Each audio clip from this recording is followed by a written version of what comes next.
So John, your Step Up 3D is now coming home. Blu-ray 3D. Yes, we cut it on a monitor like that. So, I mean, we definitely, when we watched it on the big screen, it changed some of our cuts and things, but we shot with those monitors. Really?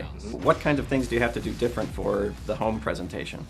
Well, the screens are brighter, so everything that we adjusted for the big screen had to kind of be pulled back a little bit. Okay. Contrast is different. It's a completely different medium to watch it at home and see this feel the dance as if it's right in your living room, and you get to see how their weight is on that one wrist or how they're spinning so fast, and you get to feel the shape. And I noticed in particular on the 3D Blu-ray, the dancer at the end there, when he puts his hand towards the camera, it really pops out. Yeah.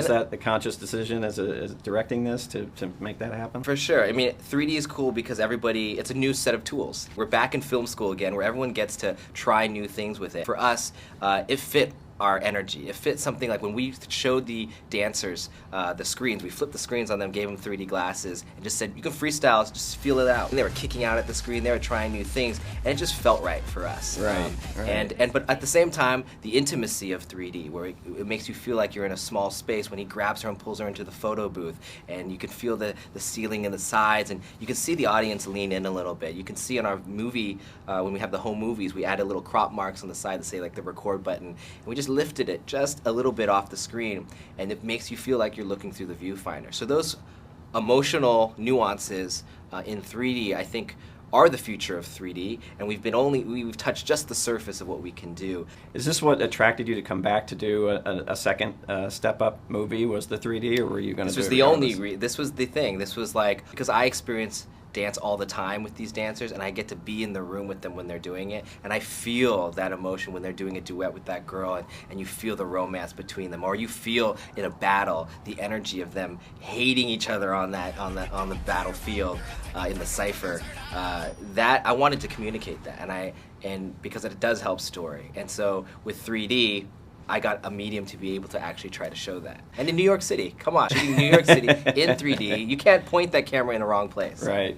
Well, and you had a lot of fun with it too, with the balloons, the aerial shots with the balloons coming up, or the straw, the juice, and the coming out of the straws. That was digital, I assume, right? The straws were right. Nothing else. Not the balloons, right. not the water, not the powder. That was all real. The only thing was that thing. So. But we did that actually existed in my hometown in Palo Alto. We had this place called The Fan. Really? And my older brother was like, hey, this is where you take your girls, bring them over here. You get like Chinese takeout with like a Slurpee, and then you literally at 4 o'clock you would air out the parking structure, and you could spit out whatever it was in your mouth, and it would float for a couple seconds and then burst into the air. It was like fireworks, and it was so beautiful. I was like, I need to put that in a movie one day.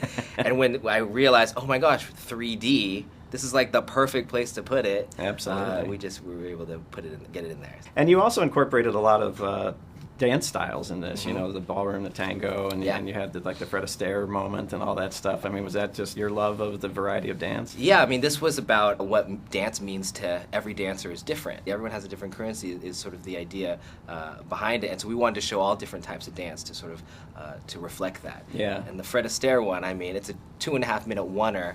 I believe it's the longest 3D shot oneer, and we did it on a real New York street, not on a backlot. Wow. And so that was a really cool experience. Yeah. What do you bring to the Justin Bieber movie that you're working on now with your experience? We learned a lot in Step of 3D and being in that process. I mean, it's a very different type of movie.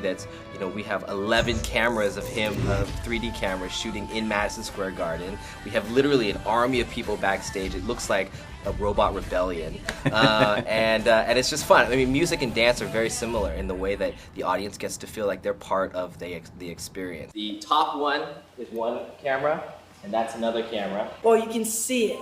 Yeah, you can go up to it and go sideways a little bit. That's sick, right? It looks like it's about to hit that guy in the head.